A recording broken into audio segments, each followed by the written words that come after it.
There's no change without huge pain. People are not changing or implementing process because it's not painful enough. For me, it was extremely painful to have to select a toilet 3 times and go ahead and buy the freaking toilet and then pick it up and give it to the contractor. That was so painful to me that I'm like, no, I'm going to create a finishes list with everything here so I have a pulse and I can duplicate moving forward. Welcome back, everyone. This is Liz Faircloth. And I am Understandably. We are the hosts of the InvestHER Podcast. So I don't know about you, Andressa, but in today's crazy world, more and more investors are managing multiple projects at once. And whether they're scaling or whether they're just bring on that next property, and it can get complicated, it can get chaotic. Yeah. And we stand for chaos not happening in women's lives and investors' lives. So on today's episode, I'm going to interview Andressa because she started with managing one property, flips, etc. And by the end of her really scaling that business for herself, she got to 15 managing at once. And so I really want to dig in, Andressa, with you to talk about how did you set yourself up for the most success? So I'm going to start with this question. How did you prioritize tasks across your multiple projects? Like, how did you do that? And then I want to dig into tools and strategies, but how did you do that? I'm going to start by taking a step back because when I started my first and single project, I did not have the skills, neither the vision, how as a person would do that. And why would a person do that? Because my first project was chaotic. There were no systems and process in place. I didn't know what I didn't know. So it was too much, too many decisions to be made from every single finish that I had to do, multiple conversations with contractors because I did not set up expectations. So the quantity of that specific project was too much. And just the thought process of duplicating that 3 times, 4 times, 5 times made me like spin. It was like, I can do that. And I think that a lot of investors are looking to duplicate chaos. And that's not what we are talking here. Ooh, say that again. I like that. Yeah. So many investors are not able to scale because they're thinking that they need to duplicate the current chaos, and that's not possible. What we are proposing here is you are able to duplicate the systems and process that you have in place. But if you don't have those, you cannot duplicate. Beyond that, your mindset. I was not like, oh, let me put all those systems and process together in place, and once I have those, that let me scale. Yeah, that didn't happen like that. I was on my first project and I'm like, that's it. And then a great deal came across and I was like, I can't pass that. I gotta handle that, right? And then I was on my second deal, like doing 2 deals at the same time, and guess what happened? A third deal came along. I couldn't pass it. So I was forced to start doing it and creating that skill set to create the tasks. That's how everything started for me. Let's break that down because I think that's the road that many investors that are listening are on. They're in the first, the second, or even the third project, and then they get presented with 1, 2, 3 more, and it feels like, whoa, I don't want to pass this up. And that's really the name of the game. As you start to get more seasoned and more well-known in your area, people start bringing you deals, more opportunities. So what do they, if they're looking at their current project per se and trying to set themselves up for multiple projects, what are some of the first steps they would take? One of my mentors always said to me, there's no change without huge pain. So people are not changing or implementing process because it's not painful enough. Right? For me, it was extremely painful to have to select a toilet 3 times and go ahead and buy the freaking toilet and then share the toilet and pick it up and give it to the contractor. That was so painful to me that I'm like, no, I'm going to create a finishes list with everything here all the materials, all the links, everything that is needed. So I have a pulse and I can duplicate moving forward. I think you start by fixing the items that you are doing multiple times. If it is something that you are repeating over and over again, I have been using the same paint for 12 years. And I know designs change and things change, but this paint kind of like goes with Yeah. everything. And until somebody says, wow, that's really outdated, right? Why I'm still getting like, oh, this looks very cool. I love it. What is this color paint? I'll keep using it. I think it starts with creating and implementing templates, for example. When you purchase your house, right? Your address, your company's address, your information, it doesn't change. So have a template for it. Have a template for everything that you don't have to keep repeating over and over again because you're trying to gain time. That's how you start with the small items that you are doing over and over again that don't need to be repeated. I love that. So you got the finishes list, and I've seen it. It is very robust with hyperlinks to the specific paint, toilet, what toilet you should get in what store, right? So it's specific. I love that. So let's keep going down the rehab. Let's use rehab as an example. You get the finishes list. What are other templates that you put into place that are like the must templates that you need? Yeah. Contracts, right? If you're working with contractors, you have to have a contract that your lawyer draft that protects you. As you start working with more sophisticated contractors, they will present you their contract and it's totally fine. So you're going to then share with your lawyer their contract or vice versa, share your contract with them and say, hey, those are the clauses that are must that I'm not going to cross those out because those protect me.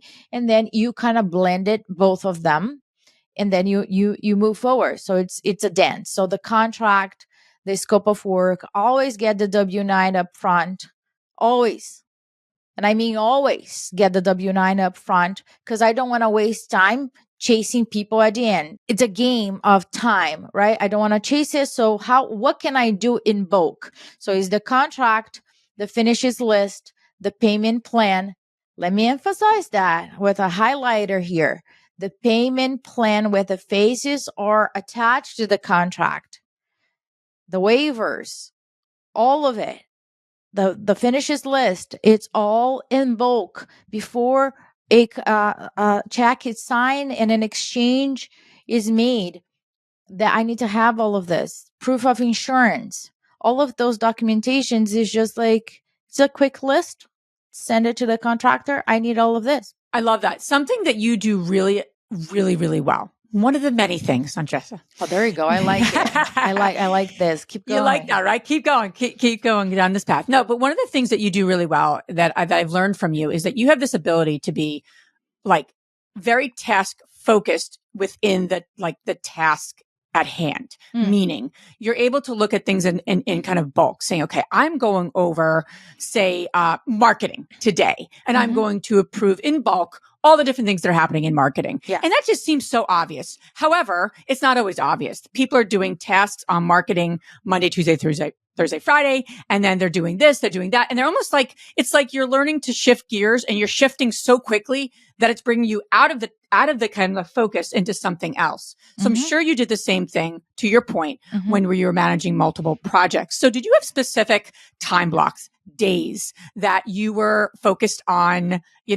bulk decisions like this? Yeah. Bulk is one of my favorite words. It is. Right? And you're like a master at it. So tell us your secrets. Let me tell you the truth. I am a single mom. I don't have the time.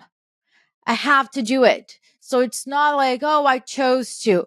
Many times it was not a choice. That's all I got. I got Monday, Wednesday, and Friday to meet the contractor, or Mondays. That's it. Right? As you start working with more sophisticated contractors, I don't need to meet them several times. We have a specific meeting. We go over in bulk of everything that needs to be decided, and then you follow through. That's all. I think it comes down to you you set your expectations and then you raise the bar on the items that you no longer tolerate. You don't tolerate certain things. For example, lack of organization of a contractor, multiple types of communication back and forth, tons of emails, not under a single chain. That's not going to work. How can we make decisions in bulk? That is my point. How can I meet you? We go over all the decisions that need to be made and we are good there versus you requesting my energy and thinking time to do that. Remember back in the day, Liz, I don't know if you remember this, then in Brazil, you had those types of cars that they use alcohol, not gasoline. I don't remember those days. So it's a different type of fuel. But the point is that you needed to kind of like turn the car on in order to warm up. And then you will go. Yeah. Right? And I feel the same way. If you're not doing things in bulk, you are warming up. You're taking energy from your body, from your brain to warm up and devote to that task. It could be an email. It could be a question about your construction. It doesn't really matter. But I don't like to do that. I like to make decisions in bulk because then I warm up once and I'm devoting my time and energy once. Because I'll tell you, as you are scaling your business and you have different things going on, the more that you chop things, worse it is. Then you're like, you have nothing left. There's no fuel. There's nothing there.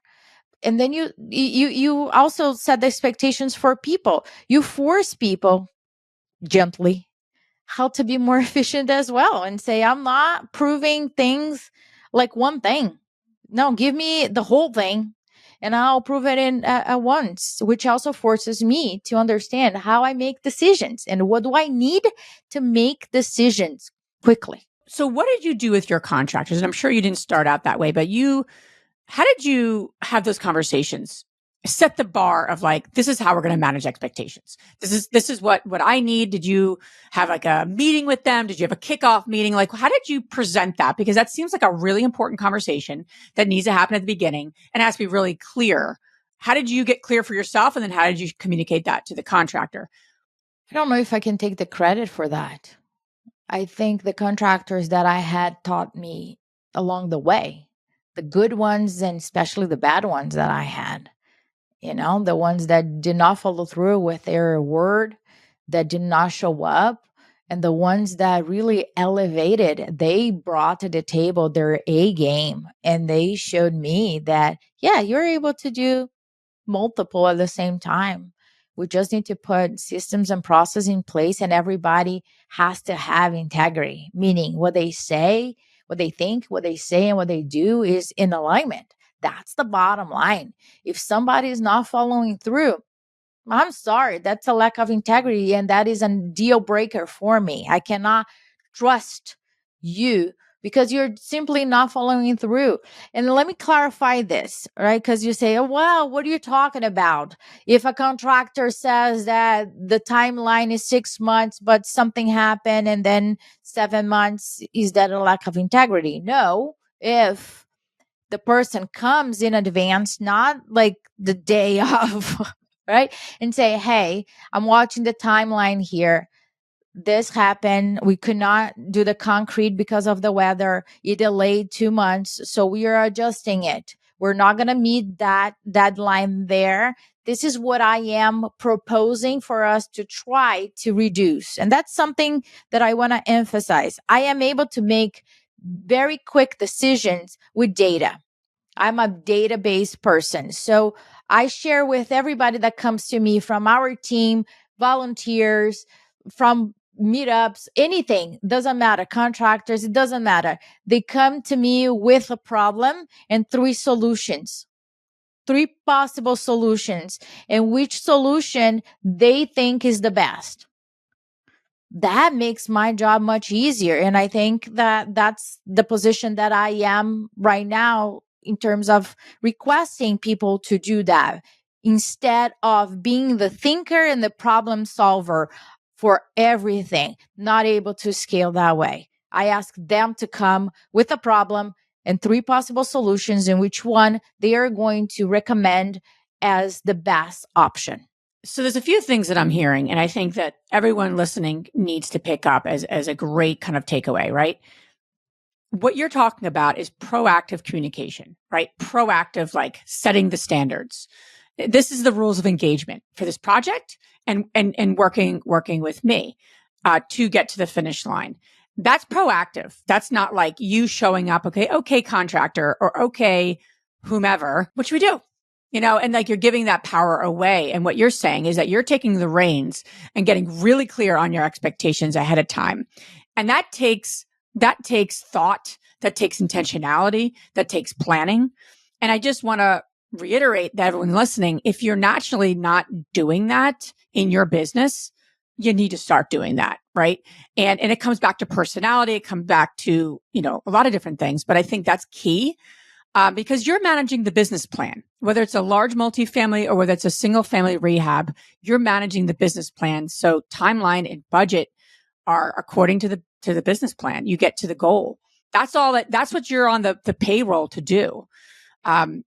And you're not being reactive. And I want to highlight that because everyone listening is thinking, okay, there are areas that I could be more proactive. What does that look like for you? Right. And it's not linear. It's not perfect. Listen, I make mistakes every single day, but I don't make the same mistake. That is the ultimate goal. I want to make new mistakes. I want to fuck up in new areas, right? I don't want to make the same mistake all over again. Because if I'm making the same mistake all over again, I didn't get to the root cause of what led me to do that. And it's gonna get worse, right? I think I want to be a toothpick as a leader across the board. No matter what project I am involved, I want to be a toothpick, meaning I am in and I am out. As a leader, I want to be in at the beginning, setting the strategy, the vision, making sure we're all clear with that, then I'm out. And then if there is any obstacle, change, roadblocks, then I am in, I hear the proposals, then I am out. That's something that I learned later on through one of our mentors. And I wish I have learned that much earlier. It will have saved me so much time and I'll be able to manage many projects more than what I've done so far. I love that. And your favorite apps? What are your favorite apps? Oh yeah. To manage multiple projects? I cannot live without Voxer because I think it's easier for us to communicate through voice and in groups when you are doing that. With specific projects, construction projects, I want to make sure that the documentation is organized on Google Drive so we can share. And if I am at the location, I can open up Google Drive and see any architect projects. I can double check the payment plan. I have access to it at any time. But back in the day, when I was doing those 15 projects at the same time, I did not have ChatGPT as I have right now. I think I use ChatGPT for everything from like anything that I did before that took time, like listing or really bouncing ideas with ChatGPT. I think that's what I'm using right now. So my top 3 will be Voxer, Google Drive, and ChatGPT at the moment. If I keep thinking more here, then it'll be more. And how about managing the money side? Because I know those 15 projects weren't all on the same stage, right? There were different lenders, different money coming in, coming out. How did you set yourself up for the most success when it came to managing that money? So, everything's kind of running on all cylinders. The key for me was to manage the payment plan and payment itself the same way independently, if that was a cash deal, if it was a private money lender deal, or if it was a bank deal. We used the same spreadsheet and the process was the same. Basically is phase 1. Once phase 1 is completed, we do a walkthrough. The payment is at the bottom. And then the payment is released. If I have a bank that somebody needs to come over, walk through, review, and make the payment. So for the contractor, I always say the same thing. They don't know if it is the cash, if it is my money, if somebody else's money, if it's a bank money. I always say we need to walk through, double check if the phase is completed. If it's not, we adjust accordingly, and that's how they're gonna get paid. So I don't have multiple templates depending on what's going on. I have one that I use the same, and that makes my job much easier when you have a standard across the board. Their job is also easier because I want to make sure the contractor, hey, next project, guess what? It's the same thing. We're gonna do the same Rinse thing. and repeat. It makes our lives so much easier. I don't have to have those conversations with him again. I already have his W-9. I already have the insurance. I already have. You already know. So all the most recent projects that I am involved that are not in large scale because I'm shift my strategy. I don't have to have longer conversations with them.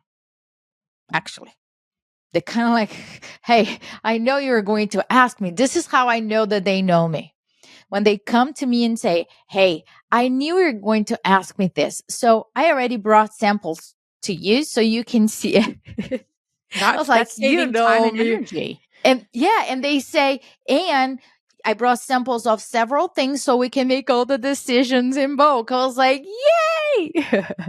I love that. I love that. So here's what I encourage everyone listening to do. There's one thing that this sparked for you, because we all can run things more efficiently, whether it's the decisions in bulk, whether it's the payment plan, regardless of where the money is coming from. Where are you repeating yourself? What checklists and templates do you need to put in place? One template that could save you time, money, and energy. If you did all these things, your energy and time would be saved incredibly. But what we stand for, right, Angessa, is doing one thing. And share that one thing inside our Facebook group. Tell us how that one template, that one idea is saving you time and money and being more proactive in your business, because that's the name of the game. And do something about what you learned. And thank you, Angessa, for sharing your wisdom with us. Thank you so much. And if you guys have any questions, please tag me on our Facebook group. I'm happy to support. Bye.